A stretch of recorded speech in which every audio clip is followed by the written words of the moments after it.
In 1861, Milwaukee grinds wheat. Wisconsin is the leading wheat-producing state in the Union, and the crop comes into the city by rail and by lake schooner and is milled there before it moves east. Around the milling sits a second industry, which is the machinery that does the milling, the stones, the elevators, the belting, the shafting, and alongside it the sawmill machinery, cutting the white pine coming out of the northern forests, and the steam engines that drive both. The panic of 1857 has already been through this business. Credit collapsed across the northern states, banks failed, railroads went under, and manufacturers who had borrowed to expand were destroyed. Among the wreckage in Milwaukee is a machine shop called the Reliance Works, which the sheriff puts up for sale to satisfy its creditors. The buyer, in 1861, is a 37-year-old leather merchant who has never operated a machine tool in his life. The company he builds out of that shop becomes, before 1900, the largest producer of sawmills, flour mills, and steam engines in the world.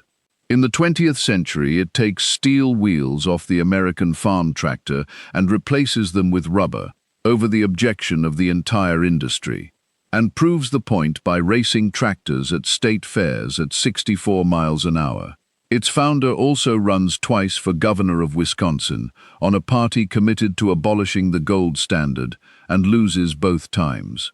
Edward Phelps Allis is born on the 12th of May, 1824, at Cazenovia in Madison County, New York. He graduates from Union College at Schenectady in 1845 and moves to Milwaukee the following year at the age of 22. His first business is leather. He operates a tannery, and he does well enough at it to have capital when the Reliance Works comes up for sale 15 years later. He is not an engineer, he is not a machinist, and he never becomes either. This is the single most important fact about how Allis-Chalmers is built, because it determines his method. Edward P. Allis and Company is formed in 1861 around the purchased works. What Allis does personally is finance, contracts, purchasing, and expansion. What he does not do is design machinery. Instead, he identifies the best engineers in the United States and pays whatever is necessary to move them to Milwaukee. The most important of these is Edwin Reynolds. Reynolds is the superintendent of the Corliss Steam Engine Company at Providence, Rhode Island, the most respected builder of stationary steam engines in America, whose engines are the standard against which all others are measured. In 1877, Allis takes him. Reynolds designs the Reynolds-Corliss engine at Milwaukee, and Allis engines go into mines, mills, waterworks, breweries, and municipal power stations across the United States and abroad. Allis also builds the roller milling machinery that replaces millstones in American flour production during the 1870s and 1880s, which is the largest single change in the milling industry in the 19th century, and which happens to be centered on Minneapolis and Milwaukee. By the 1880s, Edward P. Allis and Company employs over 1,000 people and is among the largest manufacturing concerns in the United States. And in the middle of building it, Edward P. Allis picks a fight with the monetary system of the country and does not let go of it for the rest of his life. The issue is the greenback. During the Civil War, the federal government issued paper currency not backed by gold in order to pay for the war. After the war, the policy of the government is to contract that currency and return the United States to a hard money standard. Reducing the money supply raises the value of the dollar, which means falling prices, which means that anyone who borrowed money to build a farm or a factory now repays that loan in dollars worth more than the ones he borrowed. For creditors, this is correct policy. For debtors, which is most farmers and a great many manufacturers, it is ruinous, and the 1870s in the United States are a decade of deflation, foreclosure, and industrial depression. In November of 1875, Edward P. Allis writes a letter to the Milwaukee Sentinel setting out the argument that federal financial policy is destroying the prosperity that followed the war. He has been a Republican. After the letter, he is recruited into Milwaukee's Greenback Club. The Greenback Party wants the federal government to issue paper currency directly, in sufficient volume, not backed by metal. It is regarded by the American business and banking establishment as an inflationist crank position held by indebted farmers and labor radicals. In 1877, Edward P. Allis, one of the largest manufacturers in Wisconsin, is the Greenback Party's candidate for governor. He loses. In 1880, he seeks the Greenback Party's nomination for President of the United States and does not receive it. In 1881, he runs for governor of Wisconsin a second time and loses again. Through all of it, he continues running the works. He is campaigning for the abolition of the gold standard while operating one of the largest heavy engineering companies in the country, and he does not treat the two activities as in conflict. Edward Phelps Allis dies on the 1st of April, 1889, at the age of 64. Edwin Reynolds takes over the leadership of the company and begins modernizing it. In 1901, the firm merges with Fraser and Chalmers of Chicago, a builder of mining and milling machinery, together with the Gates Iron Works and the Dixon Manufacturing Company of Scranton, Pennsylvania. The combined business is incorporated as the Allis-Chalmers Company. It builds steam engines, steam turbines, electrical generating equipment, pumps, crushers, mining machinery, ore concentrators, and industrial motors. It advertises itself as the company of the four powers: steam, gas, water, and electricity. Its plant, west of Milwaukee, is one of the largest industrial sites in the Midwest, and the municipality that grows up around it is incorporated as West Allis, taking its name from the company. Allis-Chalmers enters the tractor business in 1914 and spends the next 15 years being unremarkable at it. Its tractors sell in modest numbers against Fordson, International Harvester, and John Deere, and nothing about them is distinctive. The machine that changes the company's position arrives through a failure. In 1929, Allis-Chalmers builds a tractor called the Model U for the United Tractor and Equipment Corporation of Chicago, a distribution combine that intends to sell it under its own name through its own dealers. United collapses. Allis-Chalmers is left holding a completed tractor design and no customer for it, and begins selling the Model U itself. It remains in production until 1952. In 1932, the company does something with that tractor which the entire industry considers absurd. Every farm tractor in the world runs on steel wheels with lugs bolted to the rims. The reasoning is universally held. Steel lugs cut into the soil and provide traction, and rubber would slip. The costs of steel are accepted as inherent to the machine. A steel-wheeled tractor cannot be driven on a paved road without destroying the surface and being destroyed by it. So the tractor is effectively confined to the farm it lives on. It transmits every shock directly through the frame into the operator's seat, which limits how fast it can be driven and how long a man can stay on it. And a lug that cuts into soil is doing work. It is deforming the ground rather than moving the machine, and that work is engine output, which is not reaching the drawbar. Allis-Chalmers engineers take a Model U belonging to a Wisconsin farmer named Albert Schroeder and fit it with a pair of Firestone aeroplane tires, 48 inches by 12. The tractor does not slip. It pulls better than it did on steel, because an inflated rubber tire deforms under load and puts a larger contact area on the ground, and because it is not expending energy cutting into the soil. It rides. It can be driven on a road at speed. Fuel consumption per acre falls. The Model U becomes the first production farm tractor offered with pneumatic rubber tires as standard equipment. Nobody believes it. The objection is universal, and it is not stupid. Every farmer in America has watched a wheeled vehicle spin its tires in mud, and the claim that a rubber tire will outpull a steel lug contradicts direct experience.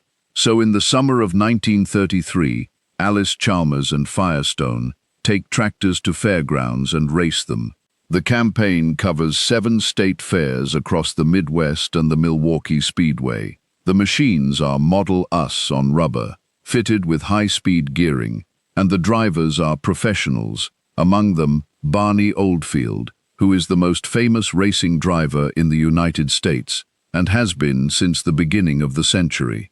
Oldfield runs tractors at over 40 miles an hour in front of crowds of farmers. On the 17th of September 1933, he is reported to set a world tractor speed record of 64.28 miles per hour. In 1935, the land speed record driver Ab Jenkins takes an Allis-Chalmers to 68 miles per hour. The stunt works, and it works because it answers the actual objection. The argument against rubber was that it would not grip. A tractor accelerating hard away from a standing start on a dirt oval settles that argument in front of the people who need to see it, in about 4 seconds. The conversion of the industry is measurable, and it is fast. In 1935, 14% of wheel tractors sold in the United States are on rubber. In 1936, it is 31%. In 1937, it is 43%. By 1940, it is 95%. By 1950, it is effectively 100%, and the steel wheel has disappeared from agriculture, except at plowing matches. Allis-Chalmers makes a second decision in the 1930s that matters as much commercially. Harry C. Merritt, who runs the tractor division, goes through the federal farm census and finds that 58.8% of all farms in the United States are under 100 acres. The industry is building tractors for the other 41%. The result is the Model B, introduced in 1937. It weighs approximately 2,100 pounds.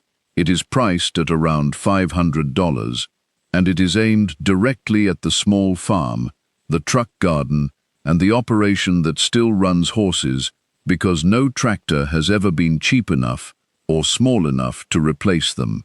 It stays in production until 1957, and more than 125,000 are built. It is one of the longest produced and best-selling machines in the company's history. The larger machines follow. The WC uses a 201 cubic inch 4-cylinder engine, bore and stroke of 4.00 by 4.00 inches, developing in the region of 30 to 35 belt horsepower at 1,400 RPM.